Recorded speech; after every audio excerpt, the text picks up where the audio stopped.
네, 이 미국 전역에서 흑인 조지 플로이드 사망 사건에 항의하는 시위가 이어지고 있습니다. 다만 우려했던 폭력성은 좀 줄고 평화 분위기가 짙어지고 있다고 하는데요.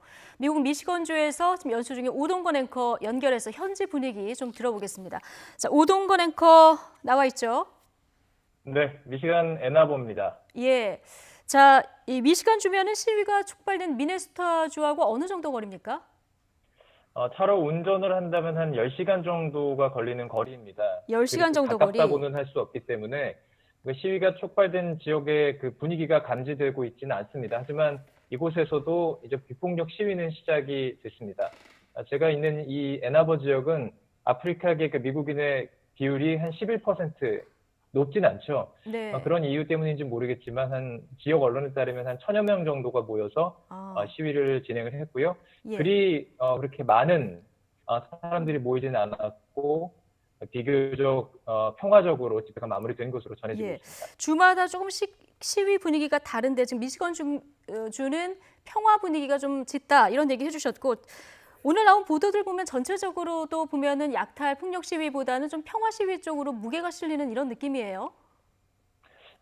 미시간 전체 주를 본다면은 모두 다 이렇게 평화적으로 시위를 한 것은 아닙니다.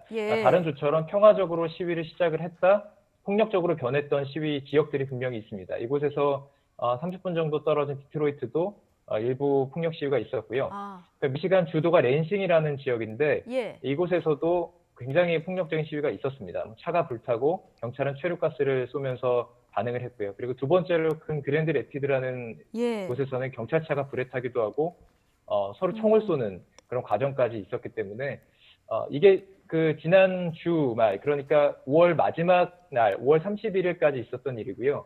이후로는 조금씩 평화적인 시위에 대한 어떤 바람들이 커져서인지 모르겠지만 조금씩은 그 편화적인 분위기가 좀 아, 연출이 되는 것으로 보입니다. 제가 그렇군요. 이제 제가 예. 있는 지역은 계속 그 밖으로 나갈 수 없는 스테이 앳 홈 오더가 진행 중이기 때문에 차로만 이렇게 도시를 좀 돌아봤는데 시위의 흔적들은 좀 찾아볼 수가 있었습니다. 아, 그래피티라고 그랬군요. 하죠. 예. 이것들을 통해서 그 메시지들, 흑인들의 생명은 중요하다 이런 것들이 그 써 있는 것들을 좀 발견할 수 있었습니다. 예, 미국에 지금 뭐 77년 만에 역대급 통행 금지가 시행되고 있다 이런 보도도 저희가 전해드렸는데 미시건주도 지금 통행 금지 상황입니까? 주마다 조금 다르고 도시마다 다른데요. 미시간 예, 같은 경우도 뭐 디트로이트나 지금 제가 말씀드렸던 이 지역에 관해서는 컬피라고 하는 그 통행 금지, 특히 예. 야간에 통행을 하지 못하도록 이렇게 통행 금지가 내려져 있지만 시위가 이 야간에 이루어진다는 것은 그것을 무시하고 계속 이루어지는 상황입니다. 다른 주들도 비슷한 상황으로 지금 보입니다. 예. 지금 그것도 우리 교민들이 있을 텐데요. 지금 교민들 피해 소식도 간간히 들려옵니다. 좀 걱정인데 현재 있는 네네. 한국인들 지금 어떻게 지내고 있습니까? 우선 뭐 미시간 이 지역만 말씀을 드리면 여전히 그 말씀드렸듯이 저희는 그 스테이 앳 홈 오더가 진행 중입니다. 그래서 아, 일부 상점들만 문을 여는 상황이기 때문에 그 상점들이라든지 그 현재 업체들의 피해가 어느 정도인지는 아직 정확하게 파악은 되지는 않고 있습니다. 특히 그 한인들의 피해가 뭐 다른 지역 지금 전해지는 것처럼 시카고나 필라델피아 이 지역처럼 크지는 않을 것으로 보이는데 이것도 뭐 외교부의 뭐 정확한 그 결과가 나와봐야만 알 것 같은데요. 지금 오프라인으로 만날 수 없기 때문에 온라인 커뮤니티를 통해서 그 분위기를 좀 감지를 하고 있는데 예를 들면 이렇습니다. 어느 지역에 갔더니 그 지역에 소유 사태가 있어서 뭐 길을 조금 통제를 하더라.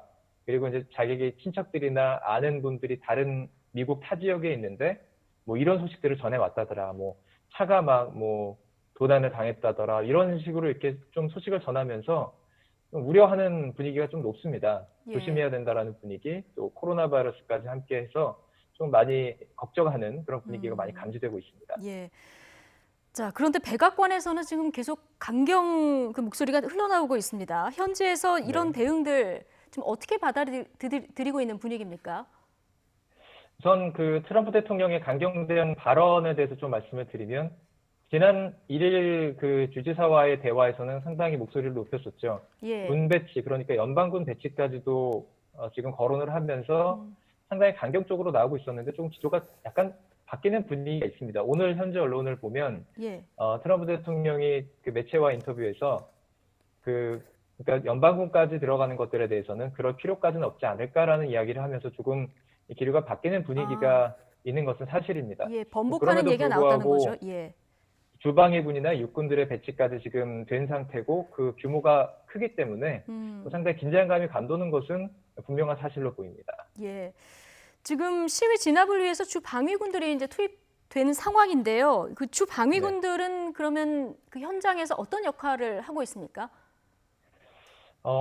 그 주 방위군이라는 먼저 육군과 방위군은 다릅니다. 주 방위군은 말 그대로 주를 지키는 예. 군인이고요. 연방군은 국방부에 소속이 돼서 이제 작전을 수행하는, 그러니까 나라에서 운영하는 군대라고 보면 되는데, 주 방위군은 기본적으로 경찰력을 돕고 이런 식으로 지금 운영이 되고 있는데, 제가 취재한 바로는 LA 같은 경우는 주 방위군이 투입이 돼서 지역을 지킨다거나 현지 경찰들과 함께 그 법 집행에 관련된 국한된 과정들을 지키는 것으로 알고 있습니다. 적극적으로 시위에 투입이 되고 그것을 어떻게 처리하는지는 뭐 제가 직접 확인을 못했기 때문에 말씀드릴 수 없는데요.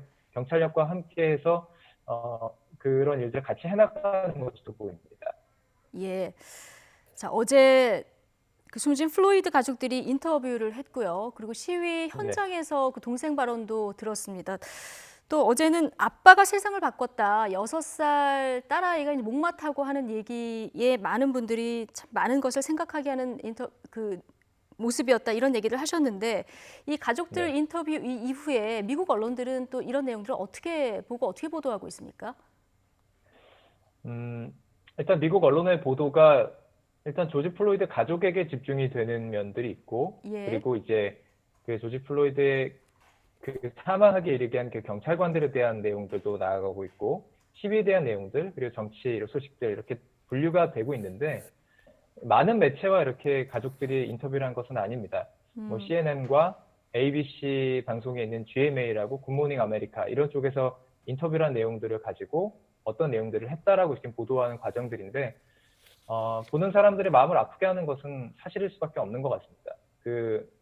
딸 지혜나가 6살밖에 되지 않은 딸아이가 아빠가 그립다, 아빠 그립다라는 얘기를 했을 때 그것을 보는 사람들이 좀 마음 많이 아파하는 것을 느낄 수 있었고요. 네, 그렇습니다. 많은 추도하는 분위기, 그리고 그가 얼마나 좋은 사람이었는지를 집중하는 그런 보도들도 만날 수 있었습니다. 예. 마지막으로 질문 하나만 더 드릴게요. 어제 플로이드 사망 관련 경찰 4명이 기소가 됐고요. 특히 이 목을 조른 경찰 3급 살인죄에서 2급 살인죄로 격상이 됐거든요. 네네. 예, 어떻게 달라지는 겁니까? 예. 그렇습니다. 이 내용이 오늘 저녁에도 이제 제가 뉴스를 모니터하면서 굉장히 긴급하게 들어왔던 뉴스로 다뤄지고 있었습니다. 그러니까 이제 이미 상급 살인 혐의로 기소가 된 데릭 쇼빈이 2급 살인 혐의가 추가됐다는 내용입니다. 그러니까 이 부분이 왜 관심이 많냐면 미국에서는 그 경찰에 의한 흑인 사망 사건이 형량이 낮게 선고가 되거나 무죄가 나는 경우가 좀 많았습니다. 그렇기 때문에 가족들도 인터뷰를 하는 과정에서 정의가 필요하다라는 얘기가 엮이는 부분도 이 부분인데 2급 살인 혐의가 적용이 되면은 상급 살인에서는 25년이 최대 형량입니다. 근데 이게 40년까지 늘어날 수가 있습니다. 물론 실제 형량은 보통 최대 형량보다는 조금 짧다 이렇게 현지 언론은 보도하고 있고요. 그리고 이제 함께 그 체포에 가담했던 3명의 다른 전직 경찰관들도 2급 살인 공모 및 2급 우발적 살인 혐의 공모 혐의로 또 기소가 됐습니다. 예, 알겠습니다. 지금 뭐 코로나 때문에 외출도 힘들 텐데 이 시위 소식 전화 연결하느라고 고생 많으셨습니다. 오동건 앵커였습니다. 고맙습니다.